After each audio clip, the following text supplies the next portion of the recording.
Hello everybody and welcome back to Walk the Talk with Section G. This is Anshika Bhardwaj and today we are joined with Dr. Bharti Gopal. Dr. Bharti Gopal has an extensive experience in industry as well as in academics. She is a marketing and research expert. Thank you and welcome ma'am for joining us on our Walk the Talk with Section G. First off, I would like to ask you, whenever I think about my field and I get this very stressed, how should I stay updated with everything that is going on with the developments in our field, which is marketing? I would like to ask your secrets or your advice. How do you stay updated with the field? Okay, there is no secret. You become a teacher, you have no choice but to remain updated. Yes, ma'am. In fact, many teachers who have been in this field for a very long period of time keep saying that, keeping updated is a very big task. But especially if you are a teacher in, handling business management courses, I think it becomes inevitable because you need to take that into the class. So you have no choice but to remain updated. And today we are very lucky that we have a lot of options to keep ourselves updated. So we all know that WhatsApp has introduced communities and channels now. So that's another great way of keeping yourself updated. You have a lot of apps, and apart from that, at the academic community level, there are a lot of conferences, a lot of publications. So all of these are happening, and therefore you have no choice but to remain updated. So remaining updated is not at all a challenge for a teacher because it happens by default. Ma'am, staying as we were talking about teaching as well as personal life as well as the research that goes into teaching and the projects that you have to introduce to the class. How do you balance all of it and still remain calm, collected and show a very confident self in front of students? Personally, I feel this work-life balance is a myth. So there are times when work gets more priority, and there are times when you are required to prioritize your personal life, and there are times when, of course, you have to prioritize your research accomplishments and your research objectives. So I think the balance is between that. So right now at this point of time we are in a mad rush to finish the course, because the exams are approaching. So definitely the priority is classes and how best you can help students face the exams and also prepare them for SIP. So I think it's basically not about balancing everything. In fact, it's about deciding when to prioritize what. So that I think is more or less what I have learned. In fact, I even thought that at one point of time work-life balance is definitely possible, but over the years I have learned that is not going to happen. Yesterday was a day when I had to prioritize my personal life and my family, and today I am back prioritizing my work here.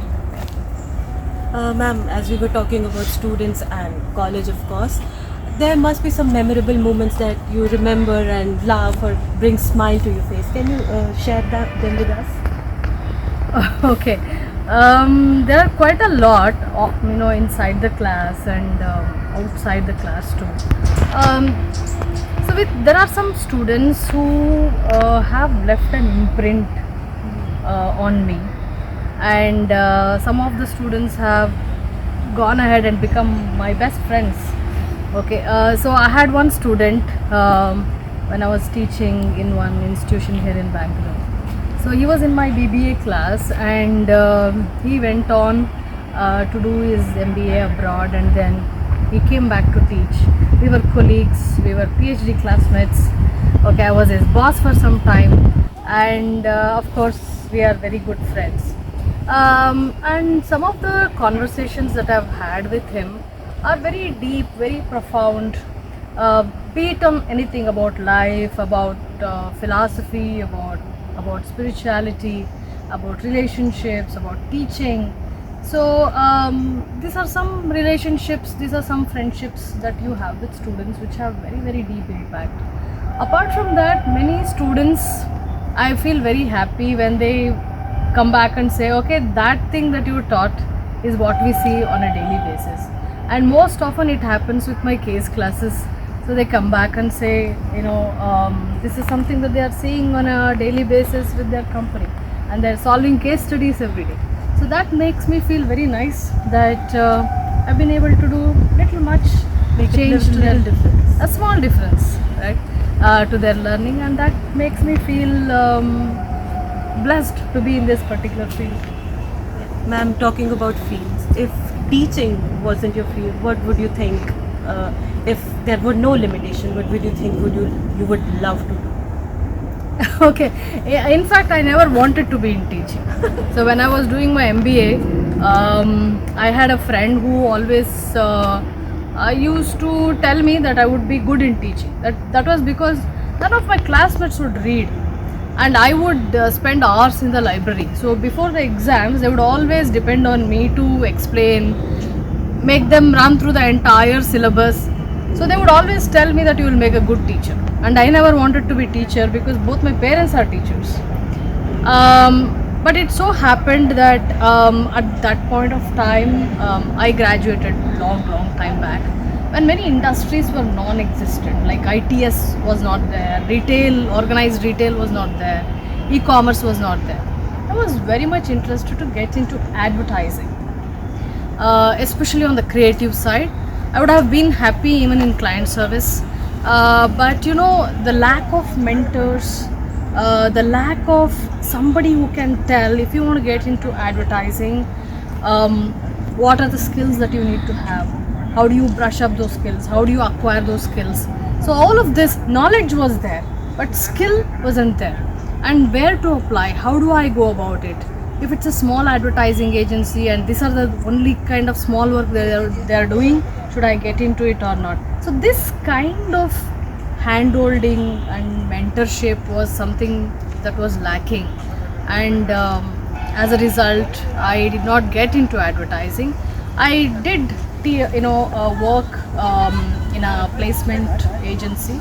At those point of time, placement agencies were thriving, were very much in business. So I was doing very well, and then I had to go abroad, and I came back, and then I switched to teaching.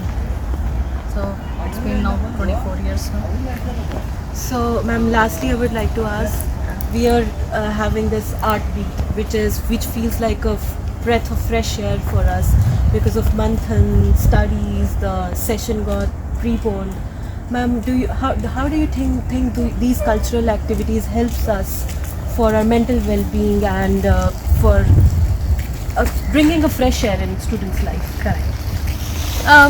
So I think in a business school, I'm sure all of you are here with a very clear goal as to what should be that value addition in these 2 years with which you are going to pass out. So I think the balance that you were talking about earlier is where we need to bring in that great balance on co-curricular activities, curricular and extracurricular, right? So I think every cultural activity, if somebody is very talented in your class, they should be given the opportunity to participate. But the rest of you who may not be that very talented, but you definitely will have skills in managing, organizing, leading your entire team, motivating them to perform, dividing the work. So these are the skills that you should focus on. So what I feel is, whether it is cultural activity or a co-curricular activity or something related to academic, if there is an opportunity for you to hone those management skills, you must definitely look forward to it. Apart from that, yes, culture, music, dance, all of these things are not very much talked about in business schools. But having said that, they are very, very, very important in life. That gives a great relief for your, I'm sure you will reach burnout many times during your career, and this is the platform where you can actually relax and do something where you are not going to get judged. So this ends our interview. I would really like to thank you, ma'am, and appreciate each and every minute that you spend with us. Thank you very so much. much, ma'am. Thank you, and good luck to all of you. Thank you so much.